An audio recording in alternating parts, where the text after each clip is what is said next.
Hello, everybody. I'm George from Ireland, so welcome back to my channel. This is about UNIFIL, and that is the United Nations mission in Lebanon, peacekeeping mission. It's been going since 1978. United Nations interim force in Lebanon. Interim. Wow. How old it is, like almost 47 years old. So the United Nations Security Council established that. The UN with its 5 permanent members. In those days, the Soviet Union, now Russia, is France, United Kingdom, United States, and the People's Republic of China. So Lebanon was in civil war since the 70s, which really only ended in the mid 90s. The only time I've ever been to Lebanon was not properly touching down in Istanbul, not Istanbul Airport, in somewhere else in Beirut Airport en route to somewhere else, and the city was a complete wreck, and that was about 1995. Is this thing recording or not? Not responding.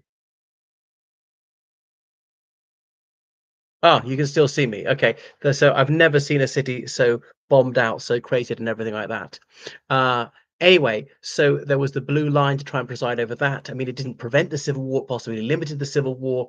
They provided humanitarian efforts. So they saved some people by medical aid, by food, by protecting civilians at times. Obviously, they were far from perfect. Um, how do you babysit the civil war? So they're blue helmets from neutral countries, acceptable both sides. That was the idea, not to be fighting except in self defense. And so forth. So funded by the United Nations. They sometimes cooperated with the Lebanese armed forces. So that was it. And various countries like Republic of Ireland, we dispatched troops as an Irishman, as an Irish citizen. The two aren't always the same. You might be an Irish woman, Irishman. Not all Irish people are Irish citizens or were Irish citizens. But anyway, I'm very proud of the role that the Republic has played in sending troops there. And I'm not proud of everything that the Irish government has done or everything about Ireland, but this one really is one to make one's heart swell with pride. They really were soldiers of peace. There in the service of humanity, most nobly laying down their lives to protect the innocent, not serving any narrow national interest, doing it under international law. The will of the UN Security Council is international law. There are problems with the composition of the UN Security Council, but anyway, this is the only thing we've got. The idea is, as a small country like the Irish Republic, not you either be neutral or you join a mighty alliance like NATO. And if you are neutral, the only way you could be saved is if something like the United Nations were to come and help you. Therefore, it was in the national interest of the Republic of Ireland that the UN succeed as a force in the world. So they were there as blue helmets. Goodness. So the UNIFIL is coming to an end, and so many UNIFIL soldiers, they have paid the supreme price. They sacrificed their lives. About 325 of them have been killed. Some of them in Irish. Some of them were killed by the Israelis. Private William Kedian, who was killed by the Israeli Defense Forces by mortars in 1999. So again and again, they've killed UN forces at observation posts. They're the Israelis. They know where these observation posts. They're in They're in UN uniforms. They're wearing blue helmets and so on. And Israel has never liked this because they don't want any restriction on their activities. They don't want any witnesses to the crimes they're committing there. And the same is true of some of Israel's enemies as well. Yeah, so some Hezbollah aligned groups have carried out attacks on UNIFIL and indeed killed Irish soldiers.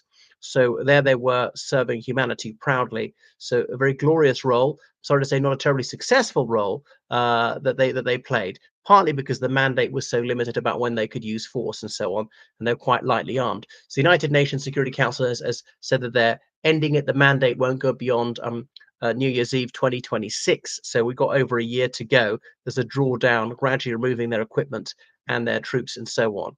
So it will be orderly. Okay, so they're seeing what's happening. They're trying to save civilians. They're providing humanitarian aid. Great if they could do that in Gaza. The United States, which does really exactly what Israel wants, is against UNIFIL because it's something hampering Israel's activity. It's a hindrance to their bestial attacks in the Lebanese civilian population. Now, France and some other countries have said it should carry on, but they could go back to the terrible days of the 1970s and 1980s, the Lebanese civil war, and Israel had a role in that. They invaded Lebanon. They occupied much of Lebanon right up to the year 2000. That's partly because there's an attempt to assassinate the Israeli ambassador to the United Kingdom. But was that an overreaction? Okay, they tried to kill one guy, and that's bad, and diplomats are immune. You then killed how many people in Lebanon? Would it be thousands? Would it be tens of thousands of those years? How many were civilians? At least several hundred of them were civilians. So it's a grossly disproportionate response. And obviously, Israeli troops got killed in that as well. The siege of Beirut, and it was somewhat successful for Israel, in as much as the Palestine Liberation Organization agreed to withdraw after the siege of Beirut, withdraw to Tunisia. They're further away from Palestine, so that was a success for them. There was peacekeeping then in Beirut. Italian, French, British, and American troops under Ronald Reagan, the real tough guy. One Hezbollah bomb killed a couple of hundred US Marines. The tough guy suddenly wasn't tough and withdrew. So it's a myth the United States has never lost. I mean, not just battles, the United States has lost wars. And that would be an example of one in Lebanon. Somalia would be another, perhaps other ones. I mean, arguably Afghanistan. The future is grim for Lebanon, and they're not on the civil war. Obviously, Israel can attack them at will. Lebanon's got very limited armed forces. Hezbollah is almost a state within a state, but largely been decapitated by Israel last year. And there used to be some phalangists in the Lebanese Christian population who were Israel aligned. I'm not so sure now. Would Israel launch another full-scale invasion? It wouldn't surprise me. They've done that with Gaza. They've got away with the murder of tens of thousands of civilians, and almost no sanctions. Yes, many protests, but they got Uncle Sam on their side. They're wealthier than ever. They feel they're successful. They think they've defeated Iran in that sort of air war. None of the other Arab countries are going to fight against them. Even at the West Bank, despite the depredations of the illegal immigrants there, the murders of unarmed civilians, Palestinian civilians, every single day, the Israelis act with absolute impunity. So it is revolting and infuriating. And of course, they're good Israelis and they're bad Palestinians. They're good and evil people of all nationalities. Can't recognize that. And no one should be mistreated for his or her ethnicity, nationality, religion. Anti-Semitism, and that could be is against Arabs as much as against Jews, is revolting. So it's just despicable to mistreat anybody on the grounds of ethnicity or faith. But I'm sad to say that's probably going to happen with the Lebanese and the Palestinian refugee community who've been resident there for decades. The Israelis might see it as green light. It's just to be open season, the slaughter of Lebanese civilians. I really want to be wrong. They've occupied even more of Syria illegally. They've got away with it. And so that is the lesson that Netanyahu and his warmongers can have learnt. So there really is no limit to their bloodlust, and he sees that as a way of perpetuating his power. He's a skull piling tyrant. Well, it's revolting, and so often evil prospers. It's very, very sad to say that we live in a very, very unjust world. I do feel so sorry for Lebanon. Pity the nation, as they say. My goodness. So I wish the United Nations that was there to act robustly, but sadly it's not. And the state of Israel, despite being declared by the United Nations, owing its legitimacy to that, um, is going against the will of the UN again and again and again, against General Assembly resolutions and indeed some Security Council resolutions. Even the United States has voted for these, carrying on its illegal war in Gaza.